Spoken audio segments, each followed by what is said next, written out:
Kabila dans le filet des États-Unis d'Amérique. Biso toyebisa kibino. Botika bango bakende. Bakokanga bango nyonso. Na minute oyo, lobi tobetela bino masolo. Il y a commission, il y a Sénat américain pour l'Afrique.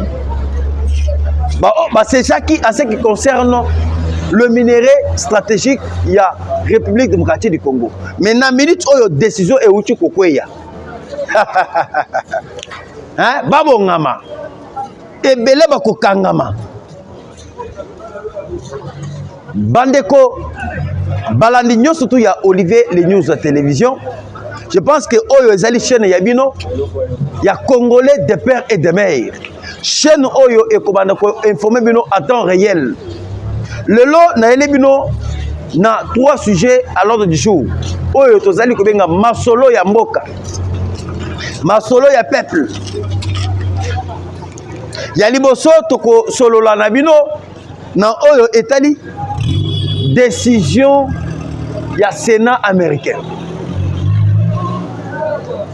Yami Balé, Tokolobela Nabino, non makambo, Oyo Etali parti sud, ya Nord Kivu. Bawaza Tata, Bawaza Love, Bawaza Len. Lobi maman na makambo. Hein? Maire de la ville, ya Bukavu, tout la mouzi la zaz. Oyo ba uti konome pa ya M20, pa ya Nanga. Biso to ebisa kibino. Aucun centimètre ya Congo. Toko sedaka ya ngote. Maman na elengi parce que l'homme ezala ki maman na ambiance. Des grands va frapper ennemi. M23 pena a commis elilingi à Pam. Na minute au boye ba déjà que Bukavu est kozala contrôler dans peu de jours. Tozo sont en Bukavu. Après Bukavu, Tozo sont en Goma. Je vous préviens. Les Rwandais commencent à dire qu'il est trahi par la Belgique. Et pour Nanini, Rwanda lobby keno azali trahi par la Belgique. C'est ça qui bino lobby. Mais le lot, moi na Museveni, muozi ke unagaba. Auti kotite pour la 3e fois.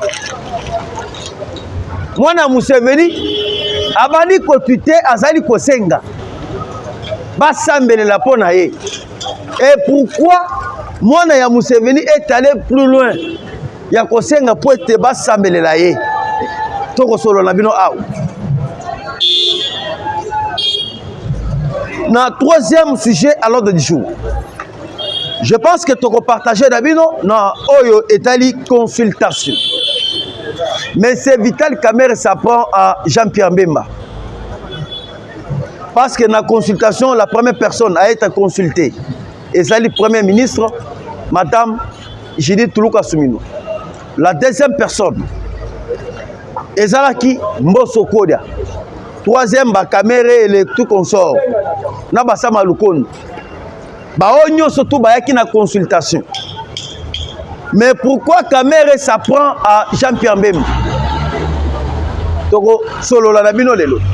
Mais avant to banda émission ya biso ba téléspectateurs nyo surtout ya Olivier les news de télévision nazali kosenga bino boko ta vraiment ebelé bo partager notre émission et n'oubliez pas de vous abonner massivement et n'oubliez pas de partager et n'oubliez pas de laisser vos commentaires.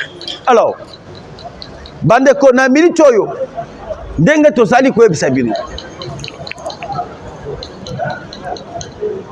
makambo euti kokweya awo lobi na yebisaki bino commission ya Sénat américain pour l'Afrique ECOCG à ce qui concerne la situation sécuritaire de la République démocratique du Congo. Et lorsque va sécher, décision est où tu peux ya aou. Et là quoi est liboso. Oyo commission, il y a Sénat américain. Oyo où tu koloba. balobi que depuis que le président Tshisekedi est au pouvoir, corruption est là, détournement est là. Je précise bien ce que je vous informe. Commission ya Sénat américain balobi na régime oyo détournement exaté, corruption exaté. Et balobi régime ya kala oyo ya monsieur Joseph Kabila kobanda na 2008 ti jusqu'à na 2017 corruption na ba corruption. C'est déjà un message. Bino bobanda ki ko s'attendre ba pese bino message nini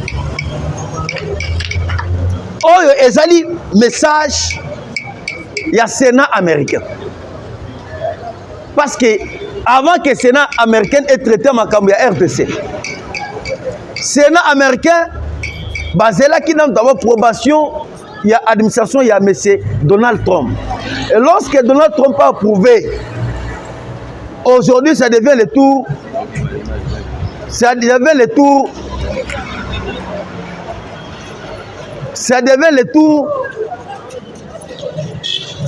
il y a Sénat américain.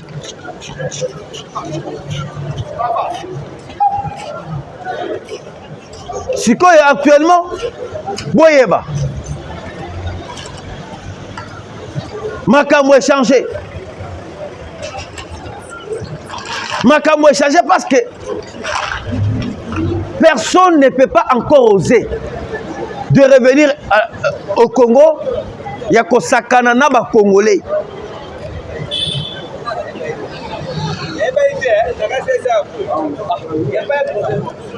Yango biso tozali koyebisa bino bandeko balani.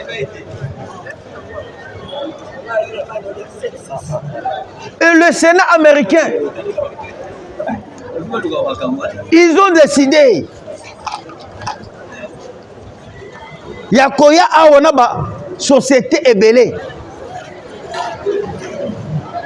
Eloko ya mutuya oyo bino bokoki ko retenir. Oyo esalama kilobi na Sénat américain. Balobi, il faut bangomba ya na bamongo na bango batia Angers pona ko sala oto bengi barrage Yinga. Ils ont parlé du barrage Yinga. Ils ont parlé na oyo eteli barrage ya Shaba. Balobi ke tokoki te jamais koya na ba société na kati ya RDC sans que Moulili ezali, sans qu'il n'y a pas la lumière. Il faut toya na kati ya Congo to ranger d'abord oyo etali courant. Ce qui basali barrage ya Yinga. Barrage ya Yinga, ça va. Wana bakozala na facilité ya koya kotia ba société na bango ya ba minéraux. Yango tozali koloba boye. Selon l'administration américaine et aussi le Sénat américain, balobi, comme la Chine a bénéficié na Congo en exploitant les minéraux frauduleusement, parce qu'il n'y a pas de courant là-bas, il faut maintenant bango ba s'invertir na barrage ya Yinga, ba ko kamena ko za facilité ya ko banda ko exploiter ba minéraux et banda kozala acheminé na Europe. Yango boyoki balobi ke na rejection ya président Tshisekedi, il n'y a pas de détournement, il n'y a pas la corruption. C'est déjà un message fort. Bino bobanda kozala ba pese bino message ni. Et moi ce qui me plaît d'abord ezali na oyo etali message oyo bauchi koloba ya que le M23 sont en train d'avancer. Les gouvernements congolais bakoki kola la te. Gouvernement congolais basali censé défendre l'intégrité territoriale. C'est-à-dire ils ont déjà fait veille. Oyo ba uchu kopesa et pas ya République démocratique du Congo. Il y a un sénateur américain. Oyo uchu kolo. Et aussi monsieur Johnny Johnson, l'un des sénateurs américains. Oyo pe auchu koloba. Avant aussi ba makambo ya mwana Museveni oyo auchu kosenga ya ke basambelela pona ye toseli ngana d'abord total sabino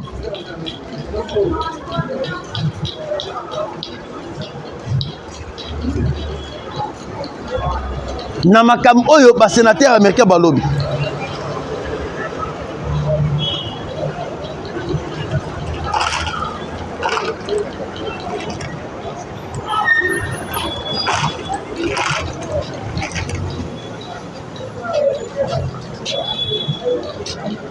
voilà.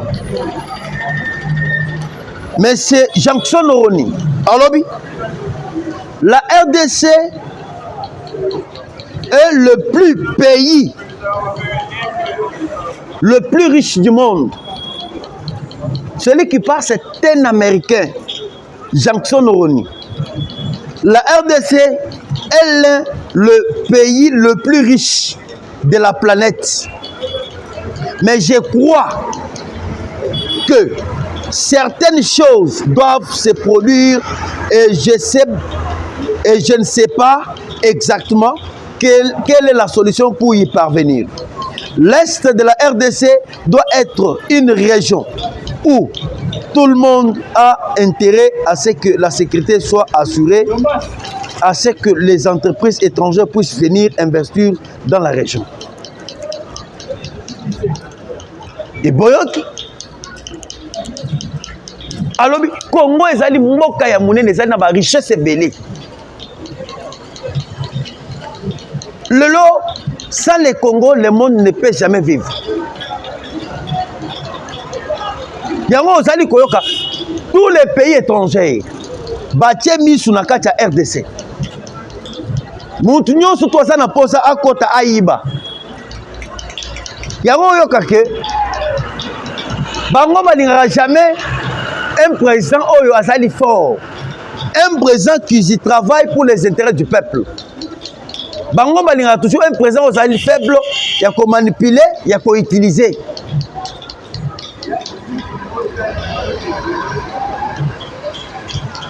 Sikoyo boyoka lobi boyokaki mama na moto epelaki epa bawazaleni bawazalom bawazashushu bakongolais de père et de mère. M23 bazali ko comprendre te ndenge makambo ezali kokende, ndenge bitumba ezali kobundama, bazali ko comprendre te ndenge bazali ko frapper bango pa bawazaleni. Ngana bisaki bino ba charangabwa oyo baza bauti na banyema na bachopo banani baza banyama netumba le maïmaï bazali batu ya kisi ya kosakana te. Moi je me demande batu wana bazali na bibundelité, baza na ba arme sophistiquée te, mais ndenge nini batu wana bazali ko frapper munguna. Munguna a des drones, l'ennemi a des avions, l'ennemi a des chars de combat. Mais bawazalendo bazali ata mundu kimoko basalaka na yango te. Bango bazali ko bunda na banzete. Les charangwa. Na minute ndenge tosali koloba awo. Degré va frapper mungune pa bawazalendo lobby. M23 sengina cesser les faits. Et les wazalendo va passer 48 heures va se retirer na ville à Bukavu. Soit qui va se retirer dans 48 heures na ville à Bukavu. Bakota la ni tatate ni mama te.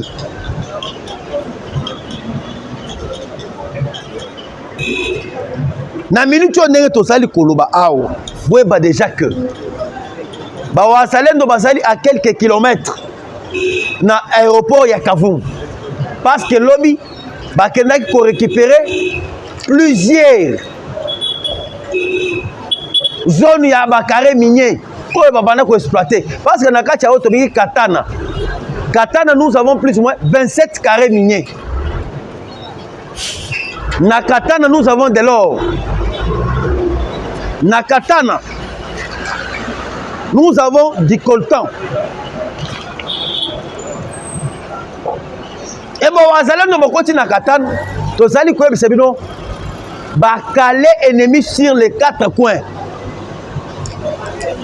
Boyoka qui déjà d'un côté à Nyanzal, et côté à Otobengi, na entrée na côté entrée à Ouvir, na quartier Essence. Na quartier Essence, et si quand bango bakenda ko chabas na bango, il y a armement. Ba déstabiliser bango. Na minute on ndenge to sali koloba awo. Na côté gauche, côté droite. Pas d'entrée, pas de sortie. Ba M23 maintenant se sentir déjà na katikati ya ba wazalendo. Baza na choite. Bazali kaka na show moko. Na côté ya Kindu, soki balingi babimela na côté ya Kindu. Déjà na Kindu, nous avons déjà des militaires belges. 400 militaires belges. Oyo na betela bino de solo lobby. Baza déjà kuna. Moyen babi maizate. Soki bazoni ngabazo nzela ya Uvira. Ou ke ba penser babi na côté ya Katana. Kuna moyen ezate. Ba wazalendo batie déjà clé boba, batie déjà ceinture. Maintenant s'il faut que bazonga na côté ya Minova. Il faut bazonga nzela ya aéroport ya Kavumu. Maintenant na minute oyo ndenge tozali koloba awo. Na côté ya aéroport ya Kavumu. Ba wazalendo ba encercler déjà. Ba entourer yango. Soki boyoki lelo Kavumu ezali récupérer Bondima. C'est-à-dire batia bango na katikati. Pour que bango ba se sauver. Ba koki ko se sauver à cette condition. Na condition moko ya ke ba mibwaka na mai. Ba koma bakabaseli. Ba wazalendo basali makabulobi. Ba meki un peu pour renforcer 4 camions. Ya ba militaire.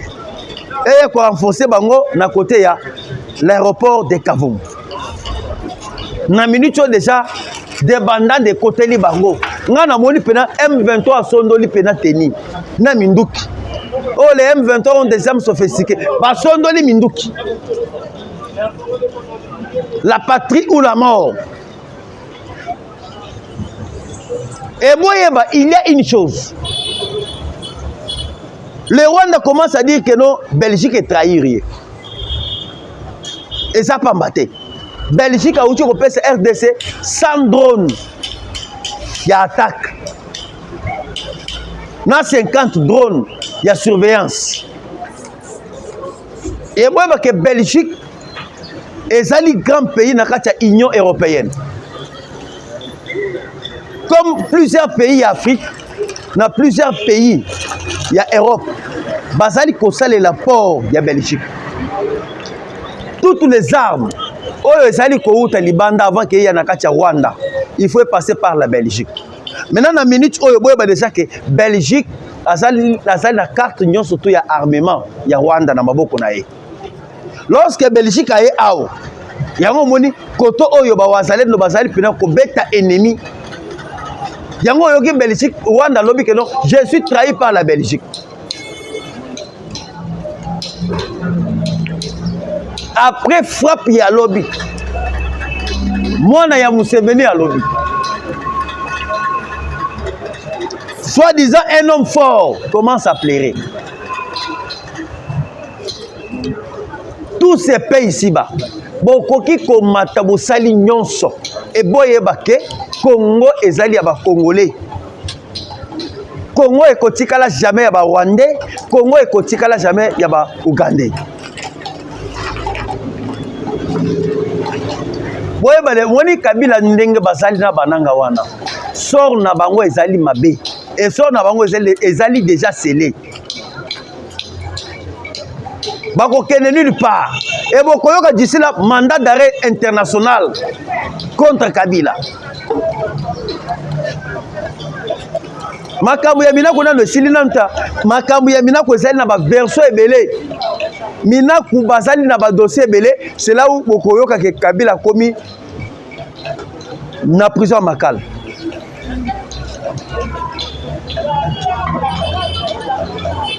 boyoka makambo ya mwana Museveni oyo auti koloba pour que vous compreniez déjà que bazali totalement fragilisé qui se quede au pouvoir. Les locaux commencent à faire des déclarations chaque jour dans une semaine. Paul Kagame a fait la déclaration. Soit disant un homme fort. Après frappe, il y a lobby. Après avoir récupéré Katane, il y a plusieurs villages où ils allaient pembeni à Bukavu. Moi, je suis venu à Outi Kotute à lobby de sous. Lobby à lobby avec l'arrogance. Hein? Il se croyait fort. Il se croyait comme Azali Estra en dédaignant le gouverneur militaire Lobo Ngacham. Mais ce qu'on est comme Liengaï. Moi, je suis venu à lobby boy. Le général Mouozi Kenerouagaba à lobby. J'ai pris une pause sur X pendant quelques semaines alors que je me bats pour les bons peuples de l'Ouganda et de la région contre les forces du mal dans l'est de la RDC. S'il vous plaît, priez pour moi. Boyoki a commencé à s'assembler la Iponaye. Pona ya lobby azali kobunda pona oyo tobengi Uganda pona Rwanda contre la RDC. Mais ndenge azali kobunda azali kosenga basambelela pona ye. Mais pourquoi lobby jusqu'à ce niveau?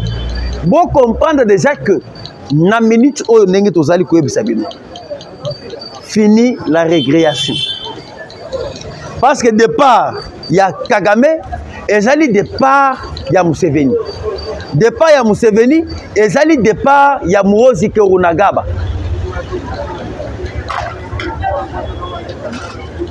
Tshisekedi a été valorisé RDC. Tshisekedi a été tombola mboka comme ici Congo na scène internationale. Ah bakoyi bango. Yeba yango ndenge makabo kenda. Biso tozali koyebisa bato nyonso na bazana esika ya kokende te.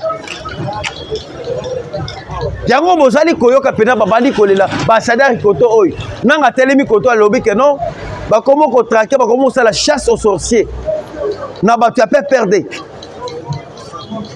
PPRD ezali koki vite. PPRD tekala M23 ce qui boye éviter.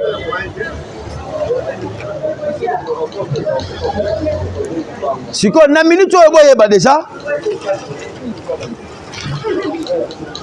et comme une dimension moussous. Tout le est une consultation. Nous avons appris qu'Amère commence à s'apprendre contre Jean-Pierre Bemba. Pourquoi Kamere s'apprend à Jean-Pierre Bemba? Parce que consultation c'est banni. Nga eloko ya mutuya nazali kosenga pa tata mokozamboka. Na kati ya consultation, je ne veux plus consulter Babaachi, Bakamere, Batu oyo nyonso tu basali na Kabila. Bazolinga bazonga lisusu na kati ya gouvernement. Tolingi batu wana te. Batu wana banyokoli peuple. Toujours des mêmes figures. Pourquoi? Biso to sengi et pas tata mokonza mboka na consultation oyo. Comme on a figure ya sika. Batu oyo ba yibate. Pas question de voleurs en cravate. Pas question de terroristes en cravate.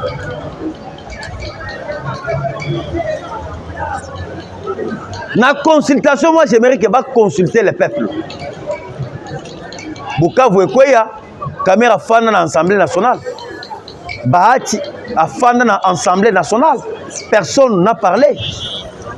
Si quand le pour la consultation, baweli si, baké pour que va consulter bango, bazo ba poste ministériel, bazo ba poste ba mandataire. Ce que moi je n'ai pas aimé à propos il y a M. Vital Kamerhe, c'est quoi? Mbemba a outi comme ça la meeting dernièrement na Vélodrome. Na meeting ya moi na mboka Jean-Pierre Mbemba. Boyebi yango très bien. Mbemba alobelaki na makambo oyo etali dénonciation ya Kabila. Comme Kabila sali mwana ya Musete. Mbemba alobi clairement comment est-ce que Kabila azalaki Wande akotaki na mboka oyo. Papa ya Kabila nde azalaki l'ami ya Laurent Désiré Kabila. Et lorsque moi na mboka Jean-Pierre Mbemba alobi a dénoncé, où est le mal? Mais Tomoni, caméra qui est na consultation, va consulter yé. Na kobima na consultation, il commence à s'apprendre contre Jean-Pierre Mbemba.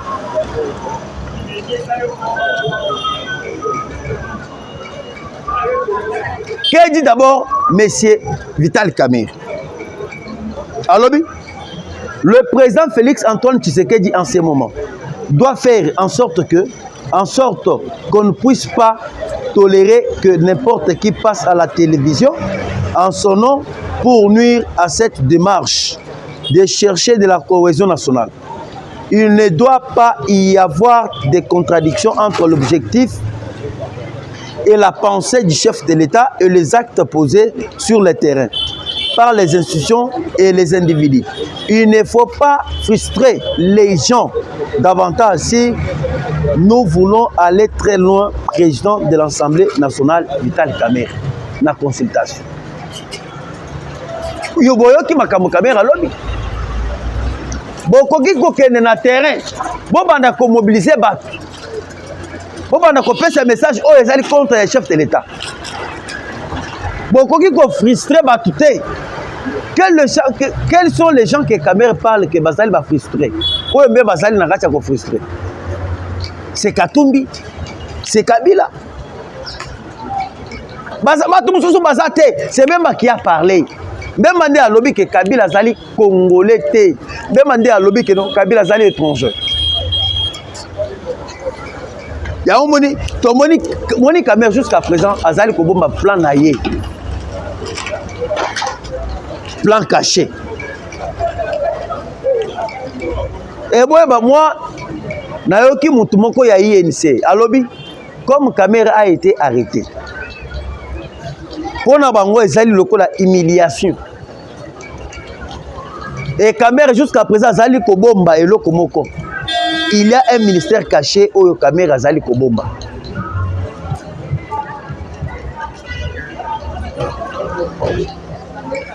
Nous ne pouvons pas parler de la RDC sans les Congolais. Et les autres sali quoi bisabino. Rwanda a commis déjà la perte de vitesse.